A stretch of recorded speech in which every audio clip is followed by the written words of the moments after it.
एक मुल्क किसी को डिक्टेट नहीं कर सकता, और अगर ये डिक्टेशन की कोशिश होगी तो डेफिनेटली पाकिस्तान का अपना मौक़िफ़ है और वो फिर उसी मौक़िफ़ पे रहेगा। इसीलिए हमने ये स्टैंड लिया है कि बांग्लादेश के साथ ज़्यादती हो रही है। अब तो वो 22वीं टीम ले आएँ, फिर जो भी आएगी। मैं ये समझता हूँ कि इसमें बहुत सारे फैक्टर्स हैं जो इन्वॉल्व हैं, किस तरीके से वो भी फैसला हुआ है। आप क्या समझते हैं कि मोहसिन नकवी के इस फैसले को आप सपोर्ट करते हैं कि हम वर्ल्ड कप नहीं खेलेंगे? कमेंट सेक्शन में लाजमी बताइएगा। आगे बढ़ते हैं, मैं आपको बताता हूँ। मोहसिन नकवी ने ऐलान किया है कि प्राइम मिनिस्टर फैसला करेंगे कि हमने वर्ल्ड कप खेलना या नहीं खेलना। प्राइम मिनिस्टर फैसला करेंगे, पॉलिटिकल लिहाज से तो चलो कुछ कह सकते हैं कि प्राइम मिनिस्टर फैसला करेंगे, लेकिन खेल के मैदान से प्राइम मिनिस्टर का क्या ताल्लुक है, ये मुझे समझ नहीं आ रहा। मोहसिन नकवी कह रहे हैं गवर्नमेंट जो फैसला करेगी हम गवर्नमेंट के साथ है, तो मोहसिन नकवी तो खुद भी गवर्नमेंट का हिस्सा है, इंटीरियर मिनिस्टर है। मुझे समझ नहीं आ रहा ये हो क्या रहा है। लेकिन आज की जो प्रेस कॉन्फ्रेंस थी मोहसिन नकवी की, वो बहुत ही देखा जाए तो कुछ तनाज़ात से भरी हुई थी। अगर आप ऐसा क्रिकेट फ़ैन देख रहे हैं और अगर आप जज्बाती क्रिकेट फ़ैन देख रहे हैं तो फिर आप ये भी कह सकते हैं कि बड़ी अच्छी प्रेस कॉन्फ्रेंस थी, क्योंकि उन्होंने प्रेस कॉन्फ्रेंस में सीधा सीधा बोला है कि भाई हम बांग्लादेश बोर्ड के साथ खड़े हैं। ठीक है, बांग्लादेश बोर्ड के साथ खड़ा होना बनता है, उसको सपोर्ट करना बनता है, लेकिन बांग्लादेश ने हमें कभी सपोर्ट नहीं किया।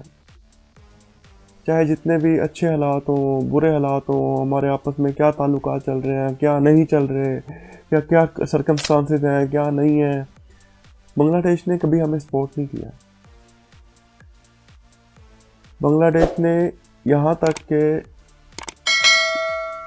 बहुत सारे मामला, अब आपको कौन कौन से मामला गिनवाऊँ कि बांग्लादेश हमेशा से इंडिया के हक में रहा है। आज अगर इंडिया उसकी आंखों में चुभने लग गया है या इंडिया को भी बांग्लादेश चुभने लग गया है सिर्फ और सिर्फ कुछ पॉलिटिकल इश्यूज की वजह से, तो बांग्लादेश ने पाकिस्तान की तरफ देखना शुरू कर दिया। यही इंडिया अगर दोबारा से बांग्लादेश को हल्का सा सपोर्ट करना शुरू कर दे, कुछ कर दे, या जो भी हो जाए, या उनके अभी इलेक्शन होने हैं, मेरे ख्याल में फरवरी में होने हैं इनके इलेक्शन बांग्लादेश के, तो क्या दोबारा से इंडिया के साथ इनके हालात ठीक हो जाएंगे? तो कुछ समझ नहीं आ रहा। लेकिन मोहसिन नकवी ने जो प्रेस कॉन्फ्रेंस में बोला है ना, वो बहुत ख़तरनाक था। मोहसिन नकवी ने बोला है कि अगर हम वर्ल्ड कप नहीं खेलेंगे तो हमारे पास प्लान सी, डी और ई, पता नहीं कौन कौन से प्लान है उनके पास। ये सुने ज़रा आप। फैसला आ जाए उसके बाद plan A B C D काफ़ी है हमारे पास। सुन लिया आपने? अब आप बताएं कि क्या ये फैसला ठीक है? मुझे इस फैसले की कुछ समझ नहीं आ रही कि हम क्यों बाइकआउट कर रहे हैं, किस वजह से बाइकआउट कर रहे हैं। बांग्लादेश का सपोर्ट करें यार, आप एक क्रिकेट बोर्ड की हद तक सपोर्ट करें, आपने वोट डाल दिया उनके हक में, ठीक है, लेकिन वर्ल्ड कप से बॉयकआउट करना बनता नहीं है यार आप लोगों का। कोई रीज़न भी नहीं है ना, बेसिकली देखा जाए कोई टेक्निकल रीज़न ही नहीं बनती। इंडिया हमारे मुल्क में नहीं आया, हम इंडिया नहीं जाएंगे, तो इस चीज़ पे एग्रीमेंट हो गया। पाकिस्तान अगर फाइनल पहुंचेगा तो फाइनल भी कोलंबो में होगा, तो दैट्स इट, सिंपल सी बात है। तो इसमें क्या वो तू मैं वाली बात, बाइकआउट का तो सीन बनता ही नहीं है ना। अब सिर्फ बांग्लादेश को बाइकआउट करने में ना राउंड अबाउट सारे खर्चे खुर्चे ये वो मिलू के तकरीबन उन्हें 250 करोड़ का नुकसान हो रहा है। 250 करोड़ एक अमाउंट है यार।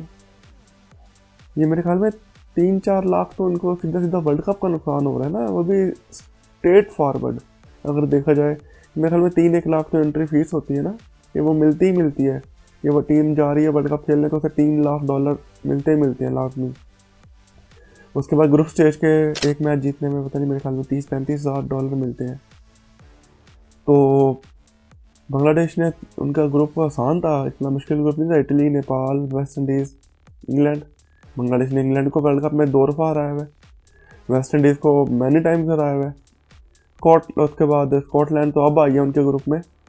उसके बाद इटली, नेपाल, इनको तो इजीली हरा सकता था।